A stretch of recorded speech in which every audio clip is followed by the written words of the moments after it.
Hi, welcome back for part two. So continuing on with optogenetics, I made some basic notes. I don't know anything about it, so I did a little research. Like you do, you can do your research too, right?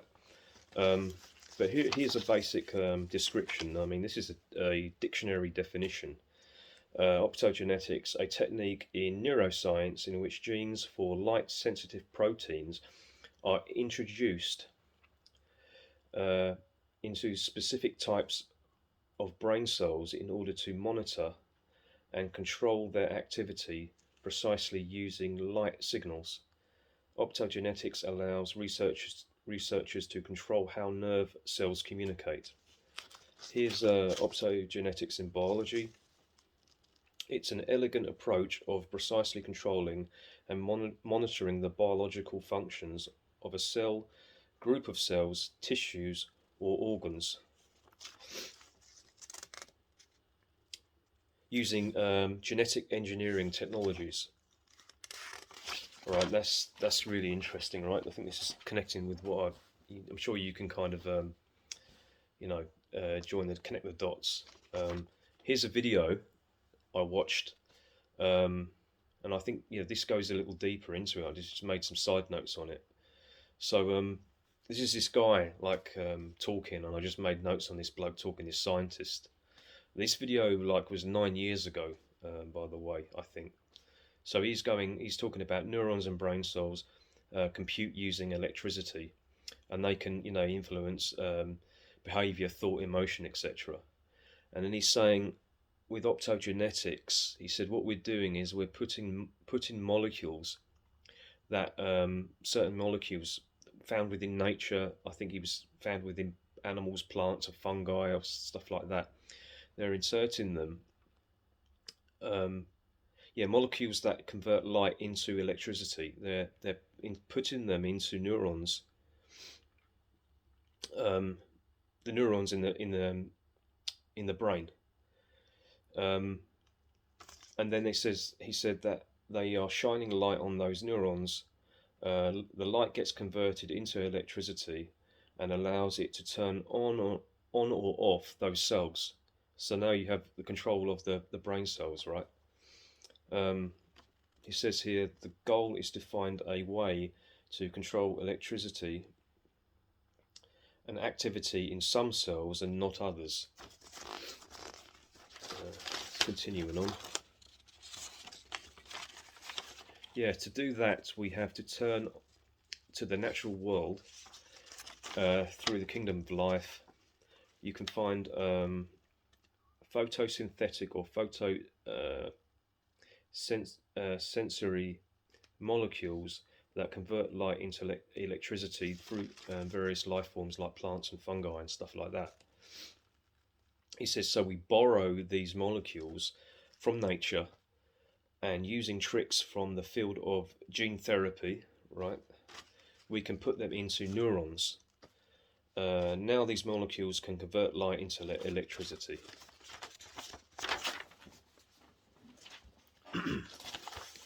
And they do it in just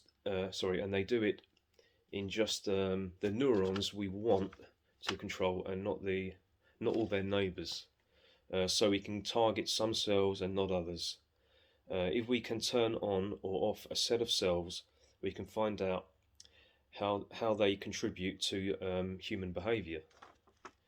If we can turn on a set of cells, we can find out what kind of behaviors it initiates. And we can dial information into the brain and then delete it and the behaviors that arise. And when I thought of that, I thought of uh, what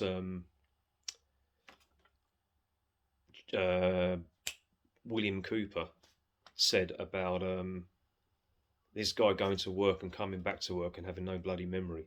Right, I thought of that when he said that. But so continuing on from the video, optogenetics has not been used on any human patients yet, as it requires a gene therapy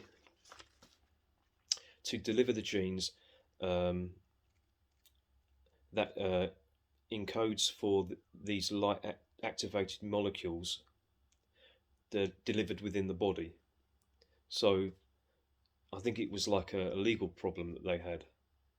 Yeah, optogenetics has not been used on any human patient as yet, as it requires a gene therapy to deliver the genes that encodes for these light activated molecules delivered within the body.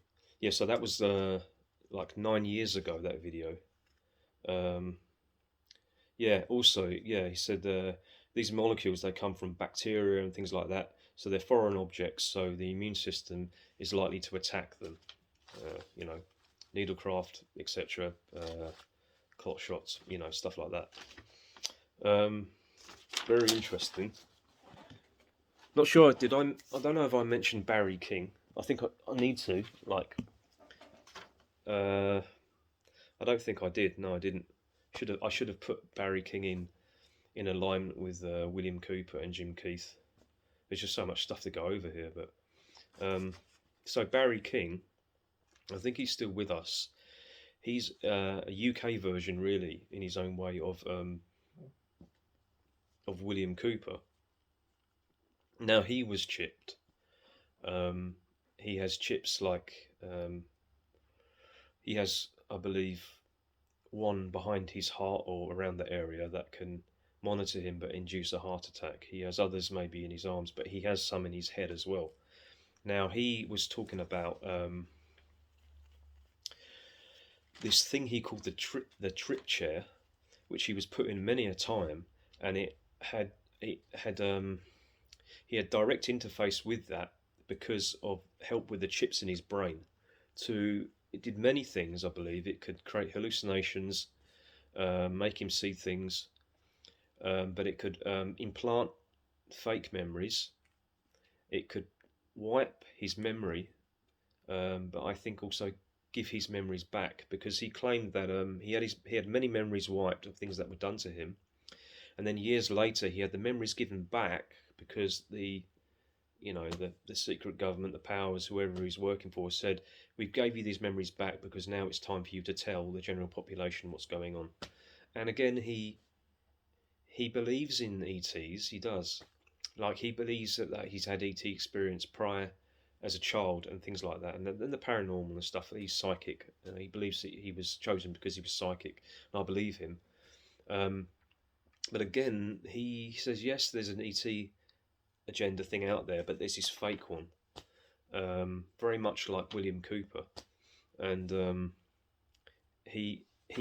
this is interesting, he mentions about what he calls, I think that's called something like PGs or PGLs, programmable life forms, he calls them.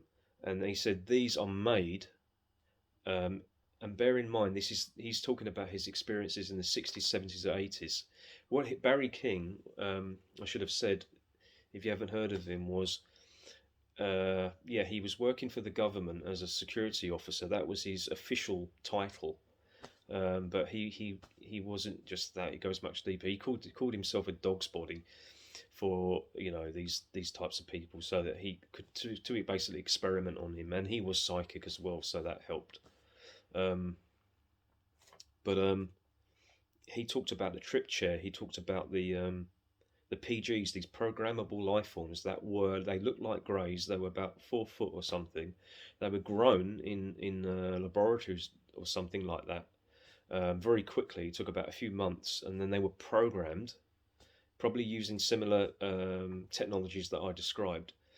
And then they were sent out with the military to help abduct people, right?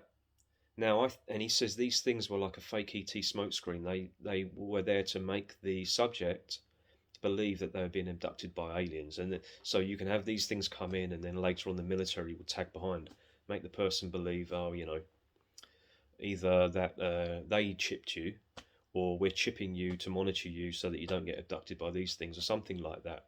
So these things could have been purely designed for that purpose. Or there's another sinister thing there, synthetic android type life forms that are programmed, and maybe that's what they want to do to people. But So they serve a double purpose. But I needed to get Barry King in there. He's a real interesting guy. So I've included optogenetics because that's important.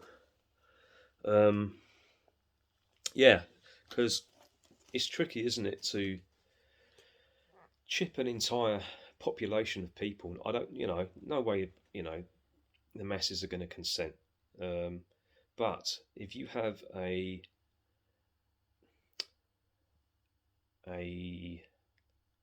type of nanotech or a type of gene therapy, maybe this is the word that's going to get this video banned, I don't know, then if you planned a fake threat like a virus, then you could put this concoction in needlecraft, and then you could needlecraft the entire population or a mass amount of people. That would be enough, and then you can get so much work done that would have maybe taken years, maybe decades of chipping random subjects and having to have a fake ET smokescreen, because that can always lose its potency if people stop believing, like for all we know, the amount of Hollywood videos, Close Encounters of the Third Kind, even though I think that's kind of a whistleblower video maybe, but there's so much alien ET bullshit out there in movies, isn't it? Maybe this is what they were doing. Cost a lot of energy, to put that in people's minds, so they can have an excuse to get these chips into people and invade their bodies. But if you have something in a needlecraft, some kind of technology or stroke optogenetic technology, then you're going to achieve what you've achieved with the chip, but maybe more effectively. This is my thinking of what maybe they're trying to do.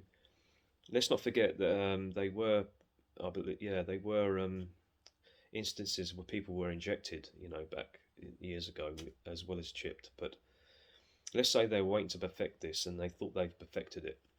This stuff could well be within the needlecraft. I'm going with this. And they've achieved what they would have had taken years to do by randomly chipping people, abducting people. Now, I don't know if this is the alien smokescreen isn't needed, and it is about mind control, like some of the things I mentioned, wiping people's memories, changing people's moods, etc. I mean, I believe there is a far deeper meaning to this. There's a deeper paranormal, if you want to call that, or interdimensional agenda within this, I believe. Secret unknowns, whatever you want to call them. But I'm not talking about that in these videos. But now that they've got, let's say they had the alien smokescreen, they don't need that anymore because they've injected they've needle crafted a certain mass of people. Do they not need that now, or are they going to use it because they are going to at some point activate what's inside people? I mentioned the whole UFO thing. These things, they don't look solid and everything like that. The ones that, let's say, are made by governments, they look like, I don't know, electrical balls, like, I don't know, plasma balls, some kind of electricity, maybe using electricity from the atmosphere to help generate them. But they, on their own, perhaps they realise, aren't potent enough to penetrate people's minds.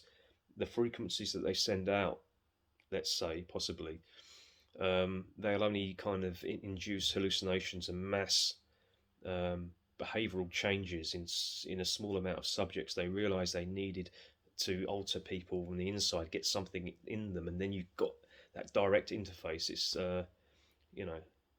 I guess basically just like a radio or TV has signals beamed to it. you needed something like that inside the subject, but probably way more complex. That's putting it very very basically, but you get where I'm coming from, right? Now, here's something interesting. If you haven't seen them, try and find them. The videos of people that very very strange. These aren't like normal SADs. The people dropping suddenly, like the footballers on the pitch of the bad ticker. These things, these videos are mainly of people like looking over their shoulder like that in absolute terror, and it's like they're seeing something that nobody else can see, and they're either dropping to the ground. Um, One of them goes under a train. Out of all of the places he could be, he finds himself under the train. You got to question: um, are they switching the kill switch here to control people to know to test? Yeah, we can bump these people off here and there randomly, or and some of them are like dropping to the floor like with their arms out like an electrocuted cat or something, and like frozen. There, that's very strange. Are they testing it to see if they can immobilize somebody really rapidly or get them to run in traffic, or not? Or is it perhaps like Thomas Sheridan said with the SADs, like they didn't expect the SADs sudden deaths, the footballers dropping, people dropping clot shots. I didn't expect that. Um, Maybe even car kill or skydive. They didn't expect that. Maybe that was part of the tweaking people and causing accidents. I don't know. But let's say that they didn't expect people to drop when they were turning this stuff on and testing it. They didn't expect them to keel over. I don't know. Like the person's looking over their shoulder and then like they're seeing something, and that's good. They're seeing, I don't know, uh, an alien invasion or something like that induced in their heads, but then they're dropping dead of, I don't know, heart problems or something like that. Um, and they're thinking, oh, shite, like the powers, that are behind all this are thinking if we turn this on mass like we were hoping to do, to create some kind of mind control event, they might just start dropping like flies. If we do it to too many, it can cause civil unrest if people panic and see what's happening. Or it could all be part of the plan and they're just testing the kill switch on certain subjects and they're testing hallucination as well. I don't know, that I just, you make your own mind up about that. It's just a theory of mine. But it is very eerie that they look like they're seeing things and then their bodies moving in such strange ways, like they're literally taken over. Is this an optogenetic phenomena we're seeing? You know, just going over my notes here so I don't miss anything.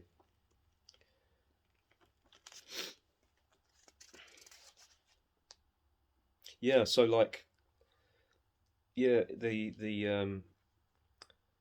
roadkill, like car die. Um, is that part of it as well? Are they creating these uh, accidents by switching people on, switching them off, and then just to see if they can control that? It can maybe achieve a lot of things for them. Like banning cars and stuff because they're not safe or something. I don't know, or banning planes, but it's another theory to think about. But it's something to look out for. I mean, all of the films, a lot of films, sorry, through Hollywood, Close Encounters of the Third Kind, and the modern ones. Uh, Close Encounters of the Fourth Kind. That was a very disturbing um, film that was out recently. That was talking about the actual real physical like abduction process that happens, but it was put forward of an ET paranormal threat, but that could be part of that. When you watch that film, could they induce that kind of terror, that kind of intense visual? paranormal encounter, hallucination with inside the subject through optogenetics, through some kind of like optogenetic or nanotech or both. You know, the types of metals that have been in the needlecraft, I won't say them, that can come into it as well. The seem to be some self-replicating structures within people's blood. All this stuff, can connect to that. But going back on these films, are they prepping us for not you and me that haven't been severely like needlecrafted, but are they prepping the masses to, with all these films, and when they turn, if they do this technology on, they can create another fake ET smokescreen that would seem so real. I mean, it will. I think it was Bill Cooper said that they have technology that is on the borderline of magic, and maybe that's what they are hoping to do. It's on the cards, but they've got the tech in people. They can make the subject so convinced that it's happening, that the Space Brothers are here or are being invaded. Like I recently thought, you see these balls in the sky, these UFOs, and they move in alignment and they kind of dance around and they look all amazing. People have said that they felt fear or they felt joy within them. It could be that technology they're testing. But let's say we're not needlecrafted. Are we just going to see that the physical phenomena in the sky, but the needlecrafted are going to see God knows what, being sucked up to the mothership? If people are religious, the rapture, are taken up and meeting, you know, the the angels and all that, or the others that are have the whole ET thing in their heads. They're meeting the Space Brothers, because in Close Encounters of the Third Kind, you see the Americans. Well, and this American subject, the main character, he's ET this, ET that. I've got to find this mounting so that we can get in communication. I've got to find ET, right? He's trying to find ET, but there's a scene where the main tune, duh, duh, duh, duh, duh. There's a scene where they're in India, and they're singing like a da da da da da in their own tongue, and they're pointing up to the sky, but it's got like a very religious overtone. In India, like the gods are returning, or Krishna or whatever, Jesus. It's very much like that. So if they turn this stuff on, each culture may interpret it very differently. But everyone knows about UFOs and ETs all around the world now, so it could be part of their one world kind of government thing. You've heard it all before, but it's just yeah, I couldn't get that out of my mind, the optogenetic thing. I may have left some bits out, but that's the main nitty gritty of the whole thing. And yeah, like I really do wonder what this is all about, because at first, that it was people talking about the special K ingredient in an needlecraft, and that's what's causing clot shot and everything. But these things they're pulling out of people in their arteries, they don't seem to be constructed of blood at all. They seem to be artificially constructed of some foreign substance. So is this the genetics material? Is this the nanotech with the certain metals?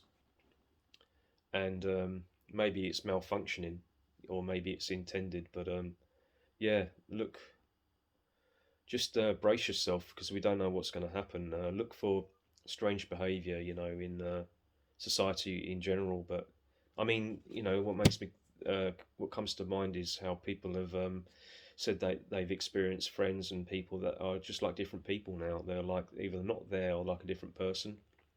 Their emotion and empathy is switched off. Their creativity is switched off. Are they starting this optogenetic agenda right now on people? And it's starting off small, but they're going to increase it to the point where people that are untouched by these drugs will steadily see the person change, but the actual individual, their self, won't even notice. No, don't even notice it creeping up upon them. Like there've been instances people have said that artists have lost their artistic ability, and singers, but they actually don't know, and that reeks of mind control in a way, doesn't it? Um, you know the whole theory of the goldfish in the goldfish bowl, and you slowly um, increase the temperature of the water very, very slowly, and then you can cook a goldfish to death. Like, it doesn't know it's happening. Is it with this whole mind control agenda, if it's there within these subjects, that it's increase, so they don't know the change in them, they don't know how they're a different person, but somebody that hasn't been altered is going to know what's going on and see it as very extreme, Well, I hope it certainly an interesting video, and hope it made you hope it opened your mind up at least to the possibilities of all this. And I think that's it for now. I think I've thought of everything, said everything I needed to say. Hope you enjoyed the video, and I'll speak to you in the next one. Cheers, bye.